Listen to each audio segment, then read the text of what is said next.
Peace. What's up, guys?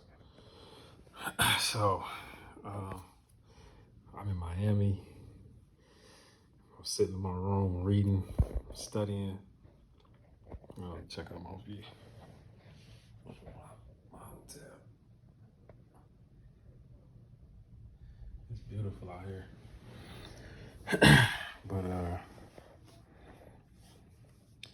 gotta get this info out, man. So, peep this, right? So this is kind of continuing on this. We talked about Scaliger and the stuff that he did, and this dude, Salmasius, and how they the work that they did to falsify Greco-Roman history, right? This was in the 1500s that they was doing this, mostly. So this is a university that they both worked at, right? Leiden University in the Netherlands. So I'm gonna just read this first line, right? It says, it says, founded in 1575 by William, Prince of Orange, as a reward to the city of Leiden for its defense against Spanish attacks during the 80 Years' War. Okay, so when I first heard about this or came across this info, my initial reaction was to investigate the 80 Years' War. So there's an 80 Years' War and a 30 Years' War. The 30 Years' War basically was happening simultaneously with the last 30 years of this. So they both ended in the same year, in 1648. So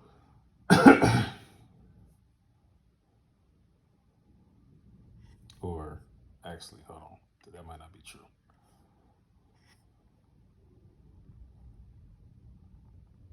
$1648, that's right.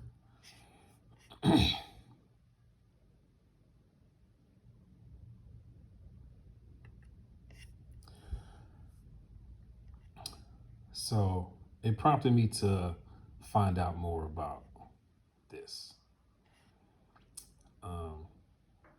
So what I found about the 30 Years' War,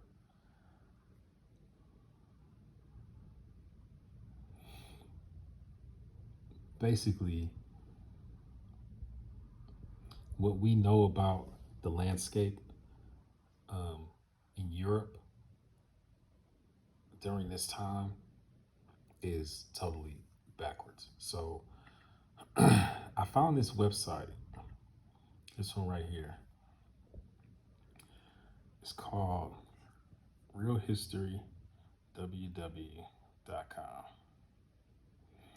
A lot of really, really, really good information on here, right? I'm not saying that I, could confirm or, vouch for all of it. But it's clear that whoever created this site is like, they put a lot of time and work into this. So at the time, Spain was ruled by what was called the Holy Roman Empire. This was the empire that ruled most of Europe for a lot of the period called the Middle Ages. Different parts, obviously there was a lot of wars, so a lot of territory changing hands. That's what the 30-Year War was about.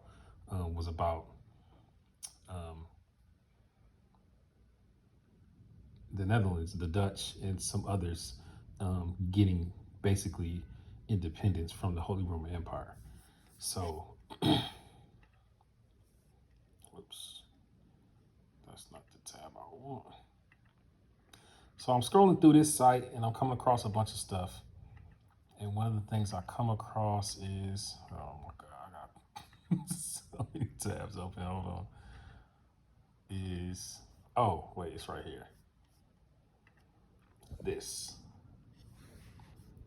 is a painting called The King's Fountain. Let me show it to you. Let that load up. called the King's Fountain. Okay. This is in Europe in 1570. It's in Lisbon, I believe. This is like a courtyard or whatever. As you can see, you got whites and blacks basically living amongst each other, doing various things. Got this guy on a horse. So, what I've learned about how historians like to talk about this period, let me show you something. Oh, Lisbon is in Portugal. Okay, I didn't realize that. But so this dude that's on the horse, they're saying that it may be this guy named, I can't pronounce that name, Panasco. All right. And saying that might be who it is, right? So this is the description of who this is, right? It says he was a black African employed by King John III of Portugal. He was elevated from court jester to gentleman courtier of the royal household. So they're saying he was basically a slave, right? They're saying he was a slave who got moved up to whatever, you know what I'm saying? You know, to like a high position eventually. And then he was an African. Okay. So so peep this. It says in 1535, he accompanied the king's brother, Infante Luis, Duke of Beja, to northern Africa, where he was part of the Holy Roman Emperor Charles V military campaign to conquer Tunis from the Ottomans.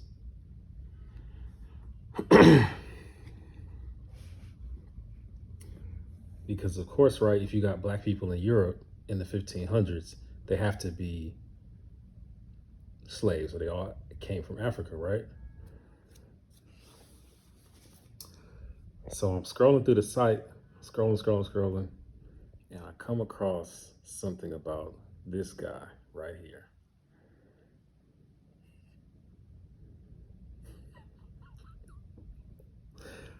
So there's a little painting in a museum in Peru called the Larco Museum. The painting is called the Inca Kings List. Here it goes. It's a list of different rulers of the Incas here in the Americas, right? Now, you know that at some point the Inca were colonized by Spain. So at a point you see it kind of switched from, you see the Inca, and then you see here, it switches and it's clearly a European style. You know, you got a crown and you see the cross there, and it goes on and on and on. But wait a minute. What does that name say? Carlos Quinto. Carlos Quinto.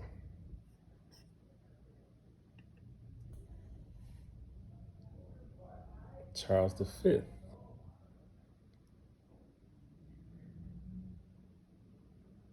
Wait, hold on.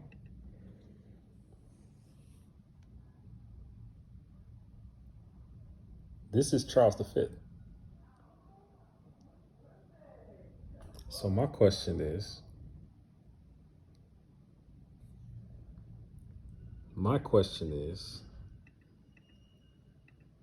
who in the fuck is this?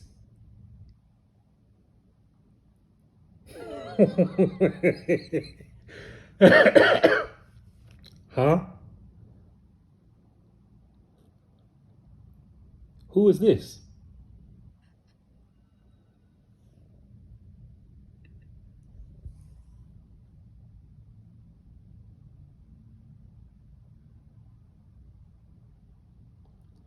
That's a black man clear as day, no matter which way you slice it.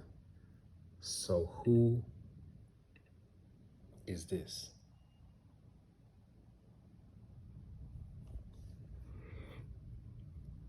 So,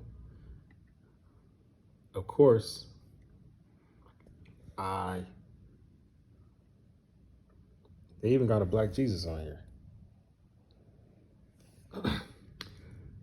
So of course, my question was, well, maybe this isn't a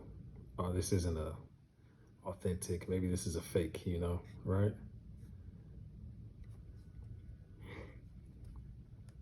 But the problem is, hold up, Inca Kings list. If you look it up, the reason you know it's not a fake is because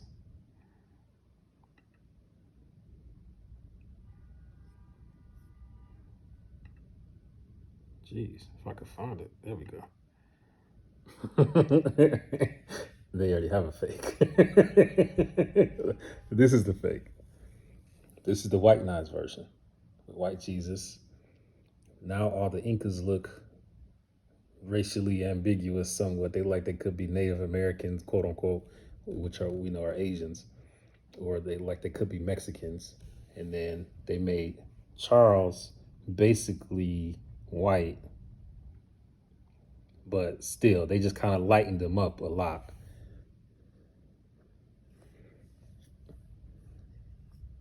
So there's your fake one. This is real. So your Charles V, your Holy Roman Emperor, was a black man.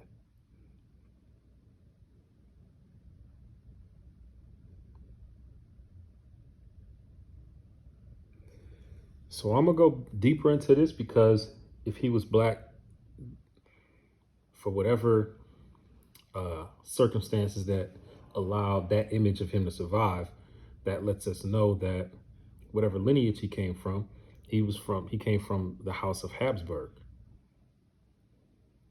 who had a lot of rulers in the Holy Roman Empire in the Middle Ages.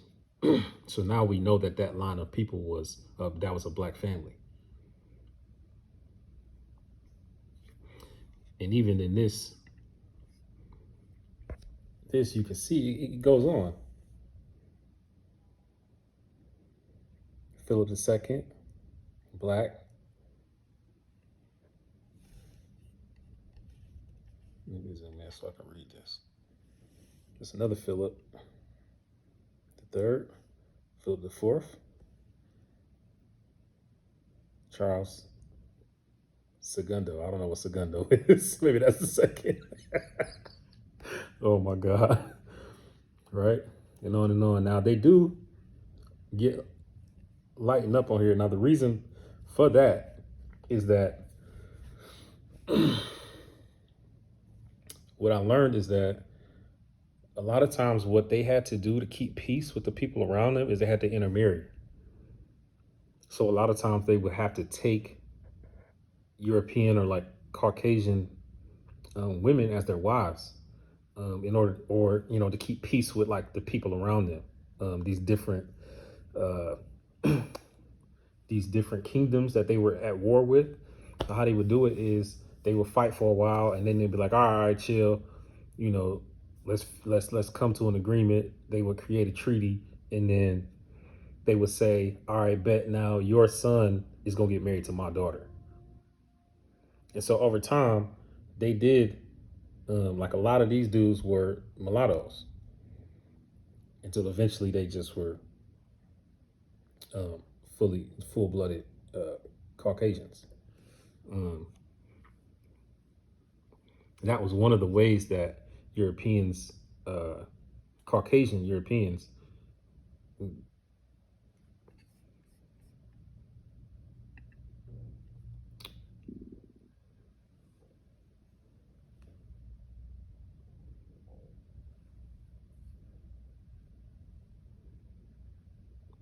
No. That was one of the ways that Caucasian Europeans kind of infiltrated their way into power in Europe. This was one of the ways. Um, but as you can see, Charles V, plain as day, what does it say he ruled from? He was the Holy Roman Emperor from 1519 to 1556. So this is a lie. This person never existed.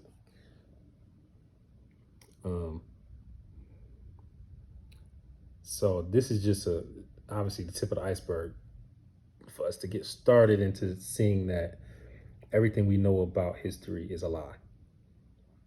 Everything we think we know about history is just a lie. It's a straight up lie.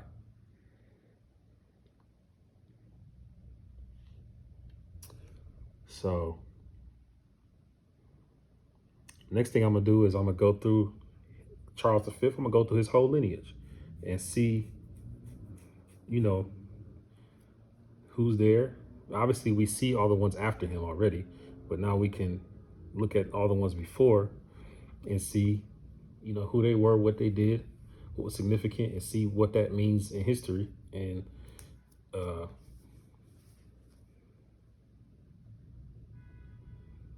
whatever the the significance of those people were.